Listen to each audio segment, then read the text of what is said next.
Le président de la République et le président de l'Union en exercice, l'Union africaine, seront en Corée du Sud pour participer au sommet Corée-Afrique.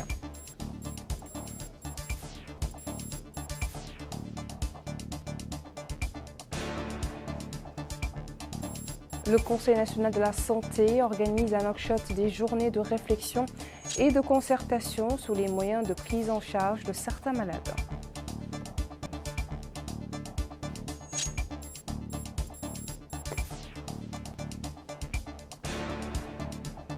Et le délégué général à la solidarité nationale et à la lutte contre l'exclusion, Tahazour, supervise à Barkewoul le lancement de 26 opérations de forage et pose de la première pierre de 3 centres sanitaires et 2 collèges. Bonsoir et merci de joindre à nous pour ce journal. Le président de la République, président en exercice de l'Union africaine, Mohamed Cheikh El-Ghazouani, a quitté Nouakchott ce matin à destination de Séoul, capitale de la Corée du Sud, pour participer au sommet Corée-Afrique qui se tient les 4 et 5 juin courants. Le président de la République a été salué à son départ de l'aéroport international Tounsi par le Premier ministre Mohamed Bilal Messoud, le secrétaire général à la présidence de la République, le secrétaire général de la présidence de la République, les 2 ministres conseillers à la présidence, plusieurs membres du gouvernement, le chef d'état-major particulier du président, le wali de Nouakchott-Ouest et la présidente de la région de Nouakchott. Le président de la République est accompagné de Dr Mariam Vardelda, première dame, Mokhtar Djay, ministre chargé du cabinet du président, Mohamed Salem Merzouk, ministre des Affaires étrangères, de la coopération et des Mauritaniens de l'extérieur, Sidia El Haj, ambassadeur de Mauritanie à Séoul, Ahmed Bahini, chargé de mission à la présidence, Sid Ahmed Oulbou, conseiller à la présidence, et El Hassan Ahmed, directeur général du protocole d'État. Le Conseil national de la santé a organisé ce matin à Nouakchott, en collaboration avec l'Office mauritanien des sciences médicales, des journées internationales de réflexion et de concertation sur les moyens de prise en charge de certains malades, ainsi limiter le coût des frais médicaux à l'étranger dans le but d'élever le niveau des prestations sanitaires. Mohamed Khattat. Ce sont des journées de réflexion organisées par le Conseil national de la santé, en collaboration avec la Société des sciences médicales de Mauritanie, qui portent sur la prescription de certains médicaments spécifiques et les choix thérapeutiques de certaines maladies, ainsi que les moyens de prise en charge de certains malades pour limiter le coût des frais médicaux à l'étranger, dans le but d'élever du niveau des prestations sanitaires. Ouvrant les travaux de ces journées, la ministre de la Santé, Mme Naham Thamdi Oulmouknas, a indiqué que malgré le niveau de la couverture sanitaire assurée par le système sanitaire dans toutes ses spécialités, certaines maladies graves sont restées malheureusement sans prise en charge localement, imposant ainsi leur traitement dans des hôpitaux à l'étranger sur la base des recommandations et des décisions du Conseil national de la santé, qui représente la plus haute instance de consultation en la matière au niveau national. Elle a précisé que la politique du département de la santé en la matière a été axée sur l'exécution de stratégies visant à faire baisser le nombre des malades locaux dans les hôpitaux hors du pays, précisant que le département a œuvré à l'acquisition des équipements nécessaires à nos hôpitaux, la formation et la réhabilitation du cadre humain en vue d'améliorer les conditions de prise en charge des malades localement et diminuer progressivement le recours à certains hôpitaux à l'extérieur du pays. Cette stratégie, a assuré la ministre, a porté ses fruits et le nombre de malades évacués à l'étranger est en baisse continue. De son côté, le président du Conseil national de la santé, M. Sidi Mohamed Salihi, a indiqué: Comme vous savez, les évacuations sanitaires à l'étranger demeurent nécessaires dans certaines pathologies qui ne sont pas encore traitables dans notre pays pour diverses raisons. Donc notre gouvernement, partant du principe que la vie et la santé humaine n'ont pas de prix, prend en charge tous les cas jugés non traitables par le Conseil national de santé localement. Cette prise en charge se fait à travers donc 2 systèmes, soit la CNAM pour les fonctionnaires et les assurés CNAM, soit par la direction des affaires sociales pour tout citoyen mauritanien qui n'est pas assuré CNAM. Les évacuations à l'étranger demeurent donc, malgré ce bénéfice thérapeutique, malgré cette nécessité, elles témoignent des défaillances, des manques. Donc c'est un indicateur fidèle du manque de notre système de santé. De ce fait, le ministère de la Santé planifie annuellement et sur recommandation du Conseil national de santé des stratégies visant à réduire, voire arrêter ces évacuations sanitaires. Ceci se fait par l'amélioration des plateaux techniques, par l'acquisition du matériel médical manquant et en parallèle des formations médicales ciblées pour le personnel médical et paramédical. C'est dire qu'il est attendu de ces journées de réflexion et de concertation de sortir avec des recommandations et propositions de nature à élever du niveau de prise en charge pour le plus grand nombre de malades au niveau local et de rationaliser les dépenses dans les hôpitaux à l'étranger. Le délégué général à la solidarité nationale et à la lutte contre l'exclusion Ta'azour, Hamoud Mohamed, a supervisé hier à Barkéoul le lancement de 26 opérations de forage, ainsi que la pose de la première pierre de 3 centres de santé et de 2 collèges, ainsi que d'autres projets de développement. Les activités effectuées en compagnie du conseiller du Wali de la Saba, chargé des affaires juridiques et administratives, Sidi Mohamed Sidati. Abdullah Damamba nous en dit plus. Le délégué général à la solidarité nationale et à la lutte contre l'exclusion s'est rendu au niveau de certaines communes de la Moukata de Barkéoul afin de procéder au lancement de 26 opérations de forage, de donner le coup d'envoi de la construction de 3 centres de santé et de 2 collèges. Le délégué général à la solidarité nationale et à la lutte contre l'exclusion, Hamoud Mohamed, a indiqué qu'il a eu à inaugurer 26 forages au profit de la Moukata de Barkéoul, en plus de la pose de la première pierre de 3 centres de santé pour les localités de Fijr, Guidoubella et de Baye.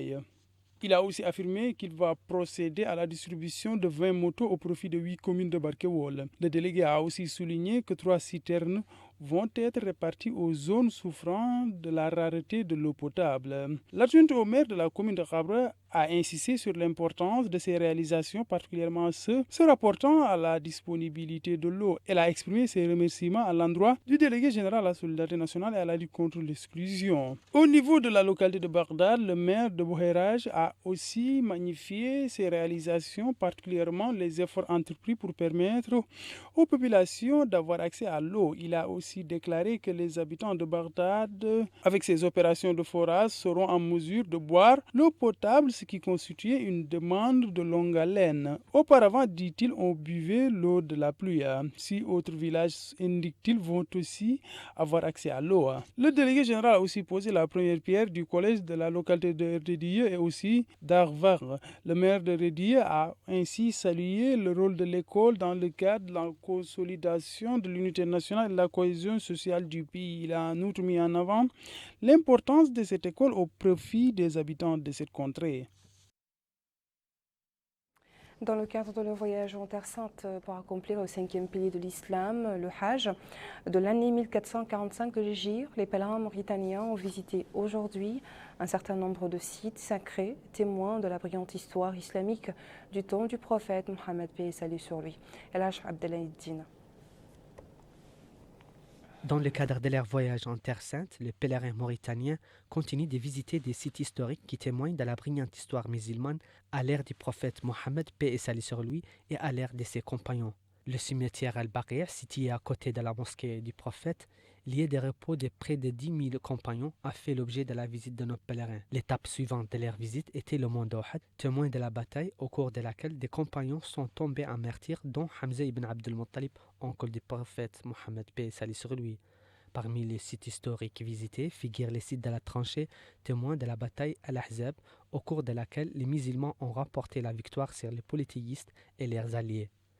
Les pèlerins rencontrés par la chaîne El Mauritania énumèrent les sites islamiques qu'ils ont visités et qu'ils comptent visiter, tels que la mosquée Al-Khandaq, autrement dit la tranchée, ainsi que la mosquée d'Ali ibn Abi Talib. Les pèlerins expriment également leur satisfaction pour les conditions de leur séjour à Médine et louent le caractère spirituel de ces sites historiques islamiques. Les visites bénies de nos pèlerins comprennent également la mosquée de Quba, qui est considérée comme la première mosquée fondée en islam.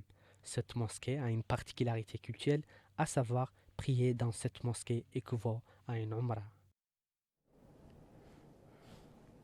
La Fédération mauritanienne des sports équestres a organisé hier à Nouakchott, sous le haut patronage du président de l'Assemblée nationale, une course aux chevaux en hommage à l'émir Feu Ahmed Deid. Les 30 cavaliers participant à cette compétition ont fait des parcours allant de 1200 mètres pour les chevaux locaux à 1800 pour ceux importés. Abdullah Damaba. Vivons la course, tel est le thème de cette activité organisée sous le haut patronage du président de l'Assemblée nationale. Cette course est menée par la Fédération mauritanienne des sports équestres. Cette compétition compte 3 étapes, une course de 1200 mètres à laquelle prennent part 10 chevaux, une autre de 1800 mètres avec la participation de 10 chevaux et une autre de 1800 mètres avec 9 chevaux qui prennent part à ces distances. Cette course a eu lieu à l'hippodrome de course de chevaux situé sur la route de Nouadhibou. Le président de la Fédération mauritanienne de sport équestre, Sid Ahmed Moughaye, a affirmé que cette activité rentre dans le cadre de l'hommage de la Fédération mauritanienne de sport équestre à l'endroit des figures de la résistance. Il a aussi affirmé que l'édition de cette année est dédiée à l'émir Ahmed Ould Deir. Il a aussi remercié l'Assemblée nationale d'avoir parrainé cette manifestation qui contribue à rehausser l'identité nationale. Les 3 premiers pour les 3 différentes catégories ont reçu des prix en espèces en plus de médailles.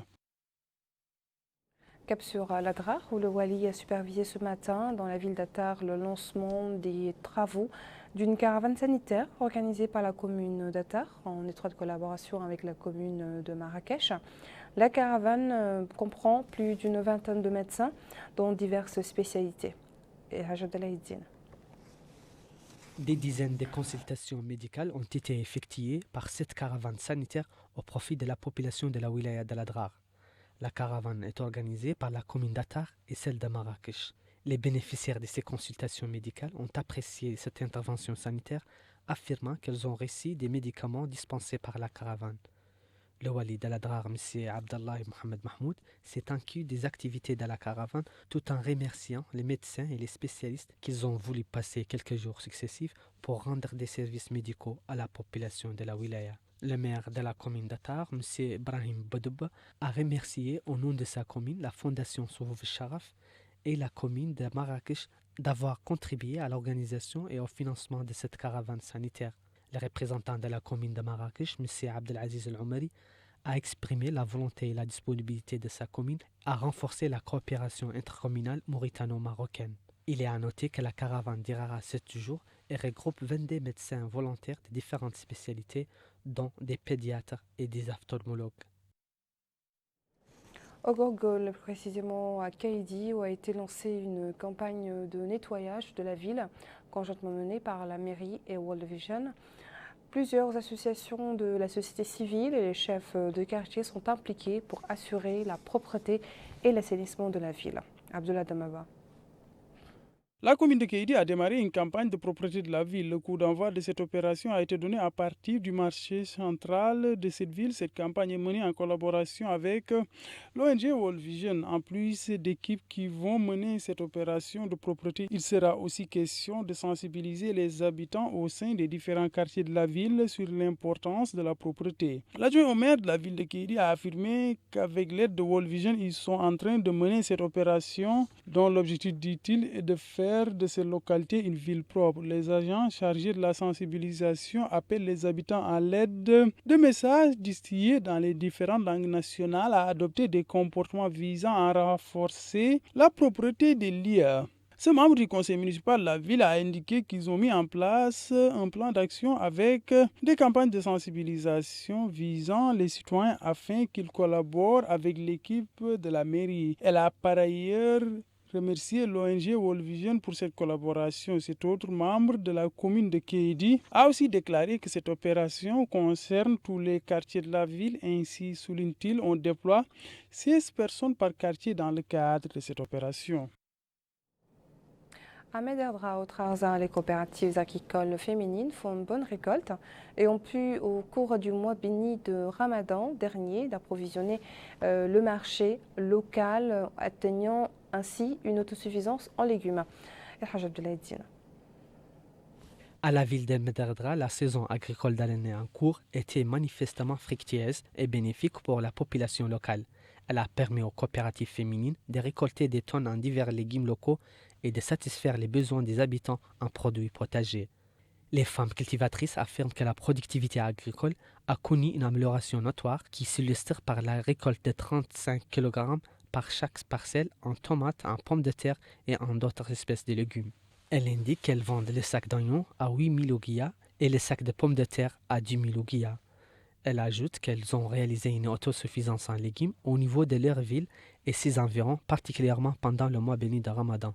Cette femme apprécie le soutien gouvernemental qui se manifeste par la fourniture des engrais agricoles et de l'adduction de l'eau.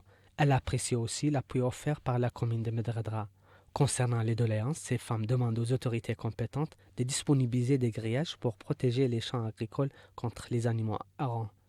Dans l'attente d'une nouvelle intervention de la part de la délégation régionale de l'agriculture, les propriétaires de ces champs et les coopératives féminines poursuivent inlassablement leurs activités agricoles. C'est donc le dernier élément de notre journal. Merci à vous de nous avoir suivis. Le rappel des titres à la une. Le président de la République, président en exercice de l'Union africaine, se rend en Corée du Sud pour participer au sommet Corée-Afrique.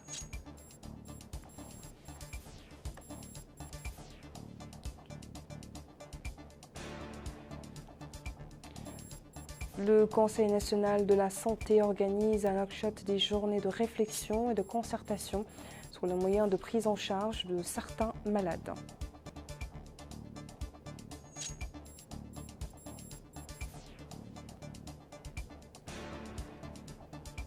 Le délégué général à la solidarité nationale et à la lutte contre l'exclusion, Tarazour, supervise à Barkéol le lancement de 26 opérations de forage et pose la première pierre de certaines infrastructures sanitaires et éducatives. Merci de nous avoir suivis. Très bonne suite de programme sur El Mauritania.